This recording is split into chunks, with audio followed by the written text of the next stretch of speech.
ಇರೋದು power times news. ನಾನು ನಂದಿನಿ. ಬನ್ನಿ ಇವತ್ತಿನ ಪ್ರಮುಖ ಸುದ್ದಿನ. ಟಿಕೆಟ್ ಕೊಡದೆ ದುಡ್ಡು ವಸೂಲಿ ಮಾಡಿದ ಕಂಡಕ್ಟರ್ ನಿಪ್ಪಾಣಿ ಹುಬ್ಳಿ ಬಸ್ನಲ್ಲಿ ಅಕ್ರಮ ಪ್ರಯಾಣ. ನಿಪ್ಪಾಣಿಯಿಂದ ಮಹಾರಾಷ್ಟ್ರದ ಹುಬ್ಳಿ ಕಡೆಗೆ ತೆರಳುತ್ತಿದ್ದ ನಿಪ್ಪಾಣಿ ಡಿಪೋಗೆ ಸೇರಿದ ಕೆಎಸ್ಆರ್ಟಿಸಿ ಬಸ್ನಲ್ಲಿ ಅಕ್ರಮ ಘಟನೆ ಬೆಳಕಿಗೆ ಬಂದಿದೆ. ಬಸ್ ಕಂಡಕ್ಟರ್ ಪ್ರಯಾಣಿಕರಿಂದ ದುಡ್ಡು ವಸೂಲಿ ಮಾಡಿಕೊಂಡಿದ್ದರೂ ಟಿಕೆಟ್ ನೀಡದೆ ಪ್ರಯಾಣ ಮಾಡಿಸಿರುವ ಆರೋಪ ಕೇಳಿಬಂದಿದೆ. ನಿಪ್ಪಾಣಿ ಹುಬ್ಳಿ ಮಾರ್ಗದಲ್ಲಿ ಪ್ರಯಾಣಿಸುತ್ತಿದ್ದ ಹಲವಾರು ಪ್ರಯಾಣಿಕರಿಗೆ ಟಿಕೆಟ್ ನೀಡದೆ ಬಸ್ಸಿನಲ್ಲಿ ಕರೆದೊಯ್ಯಲಾಗಿದೆ ಎಂದು ತಿಳಿದುಬಂದಿದೆ.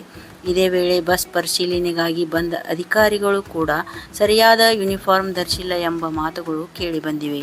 ಸರ್ಕಾರಿ ನಿಯಮಗಳನ್ನು ಗಾಳಿಗೆ ತೂರುತ್ತಿರುವಂತೆ ಈ ಘಟನೆ ಕಾಣಿಸಿಕೊಂಡಿದ್ದು ಪ್ರಯಾಣಿಕರಲ್ಲಿ ಅಸಮಾಧಾನ ಮೂಡಿಸಿದೆ.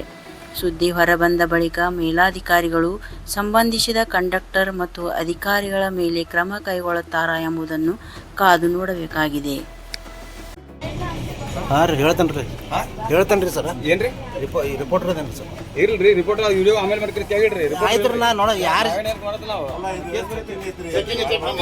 ಅದೇ ಚೆಕಿಂಗ್ ಯಾಕೆ ಮಾಡಬಾರ್ದು ರೀ? ಮಾಡಬಾರ್ದು ಅಂತ ಎಲ್ಲೈತ್ರಿ? ಮಾಡ್ರಿ ಬೇಡ ಅಂತಿಲ್ಲ. ಅದ ಮಾಡತ್ತೇನೆ ರೀ. ಅದೇ ಸ್ಟೇಟ್ಮೆಂಟ್ ಅದು ಗೊತ್ತಾಗತ್ತಲ್ರಿ. ಅದಕ್ಕೆ ಅವ್ರು ಹೇಳತ್ತಾರಲ್ರಿ, ಅದನ್ನೇ ವಿಡಿಯೋ ಮಾಡತ್ತೇನೆ ರೀ. ನೀವು ಚೆಕ್ ಮಾಡಿದ್ದೇನೆ, ವಿಡಿಯೋ ಮಾಡಿಲ್ಲ. ನೀವು ಚೆಕ್ಕರ್ ಏನ್ರಿ ಸರ್? ಯೂನಿಫಾರ್ಮ್ ಎಲ್ಲಿದಾವೆ ಸರ್ ನಿಮ್ಮ? ಹಾಂ ರೀ, ಹೌದೇನ್ರಿ?